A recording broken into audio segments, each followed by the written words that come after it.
based loosely off the Batman, the Court of Owls comics written by Scott Snyder, Batman and Robin, Born to Kill, written by Peter Tomasi, and the Detectives comics, Faces of Death. This next film in the New 52 continuity, Batman vs. Robin, dives a little bit deeper into Damian and Bruce's relationship as father and son. And as far as challenges go, this movie just showcases the mental struggles of losing parents, and even in an older age, you still struggle with it because you witnessed your parents get shot right in front of you, which is what happened to Bruce Wayne. And it also showcases the struggles that come with a father and a son, and building a relationship where there was no previous relationship at all, or any establishment of an existence of either one of the parties involved. So with Stuart Allen playing Damian Wayne and Jason O'Mara playing Bruce Wayne, as I said earlier, their relationship is very, very interesting because in the movie Son of Batman, we finally get introduced to Damian and Talia al Ghul, his mother. We get a little bit of backstory on what happened between her and Bruce Wayne, and that's obviously the first time that Damian meets Bruce. From that movie to now, there's been a little bit of development, and throughout this movie, there is a significant amount of development because of what transpires in this movie. Welcome to the Court of Owls. You lead us in a war on Gotham.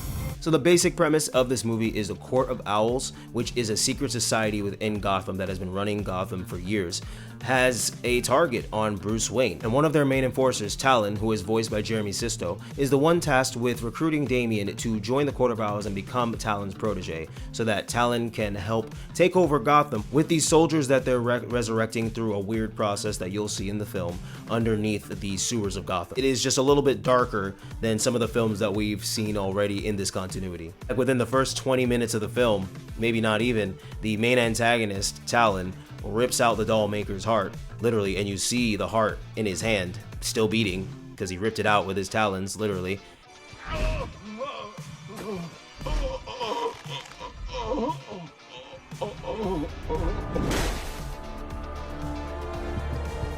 Don't doubt your instincts.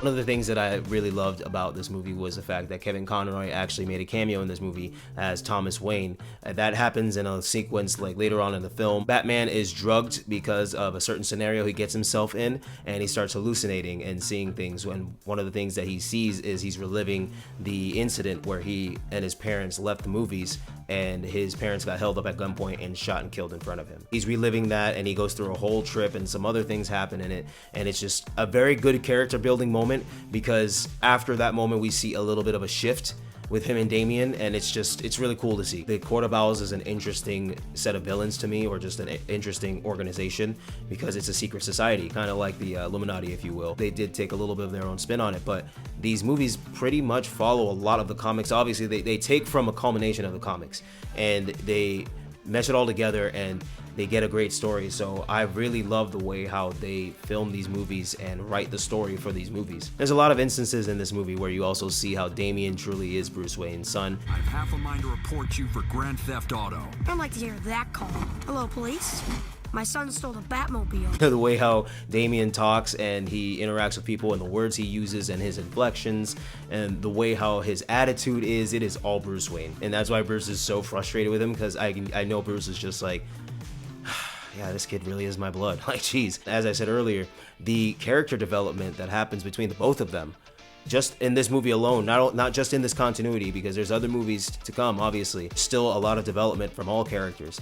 But within this movie in particular, from start to finish, by the end of the movie, there is a significant amount of development. I look forward to diving into the other ones once we get to them, because there's a lot more to say about the story and everything later on. But this movie overall, it is just pretty straightforward, with the Court of Owls it's coming to attack Gotham. They want to take over Gotham with a certain set of soldiers that I mentioned earlier. And these warriors that they in essence revive from the dead, they are going to use them. The Court of Owls is going to use them to take over Gotham and use Gotham for their means. So the Bat family is dealing with that, all while dealing with Robin getting involved with Talon and kind of betraying Bruce a little bit, but not really. And then there's a showdown with the two of them, Bruce and Damian.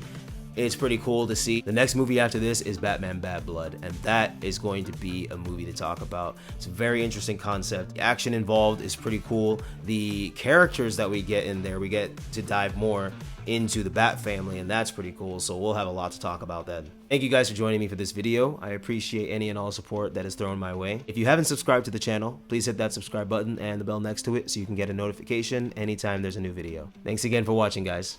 Until the next one.